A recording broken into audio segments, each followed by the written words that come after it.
আসসালামু আলাইকুম ওয়া রাহমাতুল্লাহি ওয়া বারাকাতুহু। দেশ এবং প্রবাসে যে যেখান থেকে আমার এই ভিডিওটি দেখছেন সবাইকে জানাই আমার পক্ষ থেকে আন্তরিক শুভেচ্ছা ও অভিনন্দন। সুপ্রিয় দর্শক শ্রোতা, আপনারা জানেন যে ইতিমধ্যে আমাদের বাংলাদেশে বিভিন্ন জায়গায় বিচার বহির্ভূত হত্যাকাণ্ডের ঘটনা কিন্তু ঘটছে।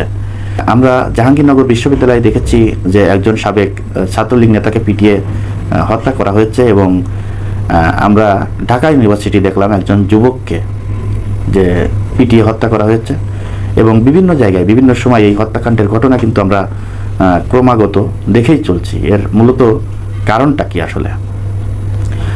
আর এই হত্যাকাণ্ড যদি এভাবে ঘটতে থাকে তাহলে মানুষের জীবনের নিরাপত্তা নিয়ে কিন্তু আমাদের দেশের জনগণ খুবই সংশয় প্রকাশ করছে।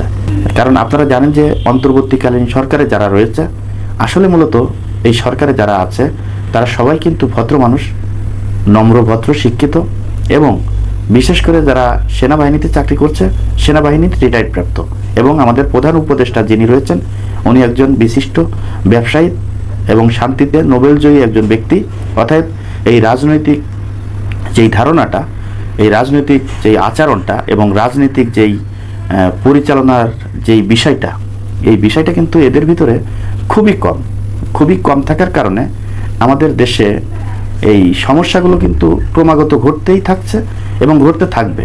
তো অতএব আমাদের দেশের যে অন্তর্বর্তীকালীন সরকার রয়েছে এদের বোঝা উচিত, এদের একটা কাজ করা উচিত, সেটি হলো যে অতি দ্রুত সময়ে এই দেশে একটি অবাধ, সুষ্ঠু এবং নিরপেক্ষ একটি নির্বাচন দেওয়া, যেই নির্বাচনে এই দেশের জনগণ যাকে খুশি ভোট দিয়ে জয়যুক্ত করবে এবং সেই জনগণের ভোটে যারা নির্বাচিত হবে তারাই মূলত এই দেশ পরিচালনা করবে। এবং এটি যদি হয় তাহলে এই সরকার যেমন মানুষের কাছে গ্রহণযোগ্যতা পাবে সারা জীবনের জন্য, এবং এই দেশে আইন শৃঙ্খলা রক্ষাকারী বাহিনী যারা রয়েছে তারাও আইন শৃঙ্খলা কিন্তু ঠিক করতে পারবে। এর ফলে দেশে বিচার বহির্ভূত হত্যাকাণ্ডের ঘটনা অটোমেটিক কমে যাবে এবং পুলিশের যে আগের যে তৎপরতাটা ছিল সেই তৎপরতা এখন কিন্তু যেমনভাবে কমে গিয়েছে। একটা সরকার যখন গঠন হবে তখন কিন্তু এই সরকারের কথা পুলিশ শুনতে বাধ্য হবে। অতএব তখন পুলিশ আইন শৃঙ্খলা রক্ষা করার জন্য যে আগ্রহটা, সেই আগ্রহটা বেড়ে যাবে। কারণ এখন যেই সরকার রয়েছে এই সরকার তো আসলে পুলিশ প্রশাসনকে যে ক্ষমতা দেবে সেটাও করতে পারছে না। কারণ আপনারা জানেন যে ছাত্র জনতা গণ আন্দোলনের মধ্য দিয়ে যেহেতু সরকার পতন হয়েছে, সেহেতু আমাদের দেশের পুলিশ এখন মানুষের কাছে লজ্জিত এবং মানুষের চোখে তারা একটি ঘৃণিত একটি পাত্র হিসেবে কিন্তু রয়েছে। এখান থেকে যদি এই সমস্যাগুলো যদি কেটে উঠতে হয় তাহলে নতুন সরকার ছাড়া আসলে এই সমস্যা কেটে ওঠা কখনোই সম্ভব হবে না। দেখেন, আমাদের বাংলাদেশে আইন শৃঙ্খলা রক্ষা করার জন্য একমাত্র পুলিশই যথেষ্ট, কারণ পুলিশ ছাড়া আইন শৃঙ্খলা রক্ষা হবে না কখনোই। মানুষ কিন্তু সেনাবাহিনীর প্রতি মানুষের ওই ধরনের ওইভাবে যে আস্থাটা থাকে, কিন্তু সেই আস্থাটা কিন্তু সেনাবাহিনীর প্রতি নাই। কারণ সেনাবাহিনীর কাছে কিভাবে যেতে হবে, সেনাবাহিনীকে কিভাবে অভিযোগ দিতে হবে, সেনাবাহিনী কিভাবে কাজ করবে, এই ধারণাটা কিন্তু আমাদের সাধারণ মানুষের কাছে নাই। এই না থাকার কারণে কিন্তু এই সমস্যাগুলো ক্রমাগত কিন্তু ঘটেই চলছে। তা অনেকে চিন্তা করছে যে এখন থানা পুলিশ যেহেতু কাজ করছে না, তখন তো আমাদের এরিয়ায় কখন সেনাবাহিনী আসবে, কখন আসবে না, এই সমস্ত চিন্তা ভাবনা করে কিন্তু বিভিন্ন সমস্যাগুলো ঘটাতে পারছে।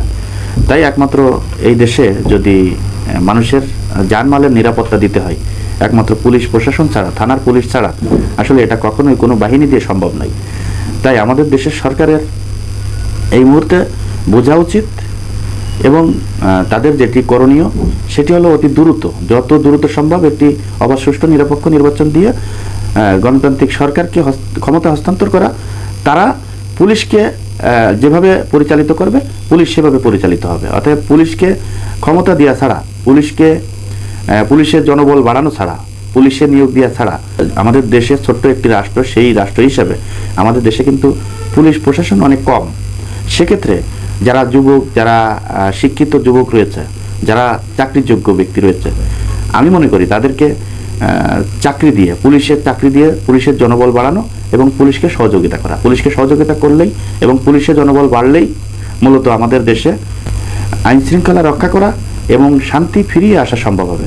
তাই আমাদের দেশে সেনাবাহিনী বলেন, বিজিবি বলেন, নৌবাহিনী বলেন, যাই দিয়েই দেশ পরিচালনা করেন না কেন, পুলিশের মতো এত অভিজ্ঞ এবং পুলিশের মতো এত সুন্দর শৃঙ্খলভাবে আইন শৃঙ্খলা রক্ষা করা, এটা কোনো বাহিনী আসলে দ্বারা সম্ভব হবে না।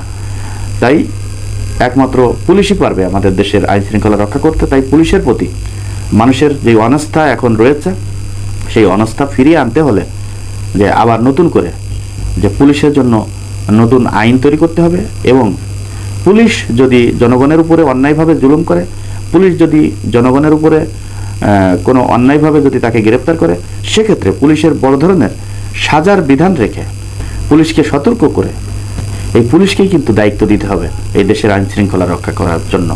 তাছাড়া এই দেশে আইন শৃঙ্খলা রক্ষা হবে বলে আমার কাছে মনে হয় না। দর্শক, আজ এই পর্যন্ত। পরবর্তী ভিডিও দেখার অনুরোধ জানিয়ে এখানে বিদায় নিচ্ছি আমি মোহাম্মদ মিতুল হোসেন। আসসালামু আলাইকুম রহমতুল্লাহি ওয়া বারাকাতুহু।